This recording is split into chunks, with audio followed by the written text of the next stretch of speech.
নেই, আমি আর আমার মা মিলে পুরোটা করি। কারিগর নেই? না। তুমি নিজে মিষ্টি বানাও? হ্যাঁ।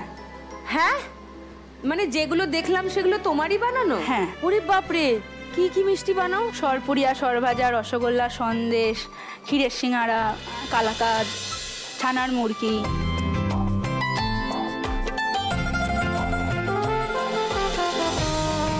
এটা আমাদের দোকান।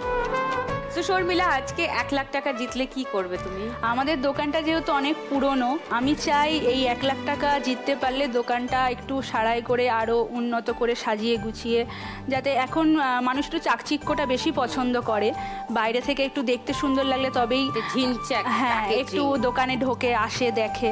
তো 1 লাখ টাকা জিততে পারলে আমি দোকানটাকে একটু মডিফাই করতে। তোমার সমস্ত স্বপ্ন পূরণ হোক শর্মিলা, সেটাই চাইবো।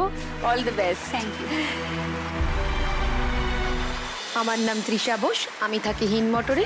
আমাদের একটা ছোট্ট দোকান আছে।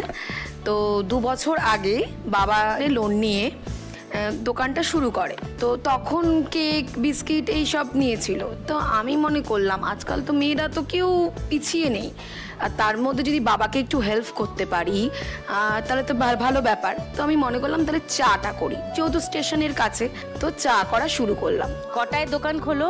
3:40। ওরে বাবা!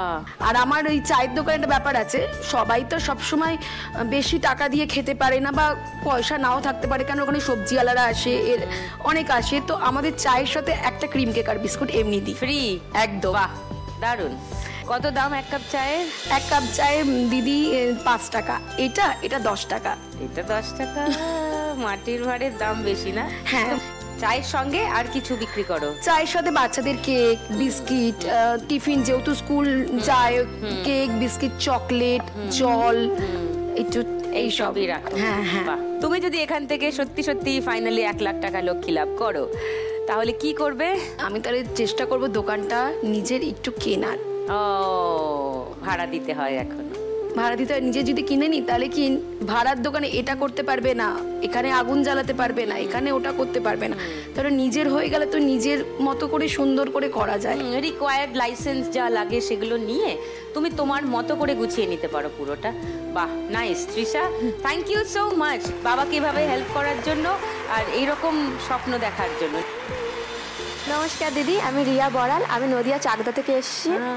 আমরা 5 বোন, আর আমাদের ছোট্ট একটা ব্যবসা আছে, কারখানা আছে, ওই কারখানায় আমরা কাজ করি। আর বাবা আগে চাষবাস করতো, এখন সেরকম কিছুই করে না, এখন আমাদের সাথে কাজই করে। তো কি বানাও তোমরা? আমরা ঝুড়ি ভাজা, রথের চাকা এবং কাঠি ভাজা বানাই। রথের চাকাটাকে কি বলে বিক্রি করো? খেতে ভালো, দামে কম, আমাদের চাকা সেই রকম। আমি কিন্তু খেয়েছি, পুরো সেই রকম খেতে। ও লাভলি, আমি আরেকটা খাবো একটু পরে ব্রেকে।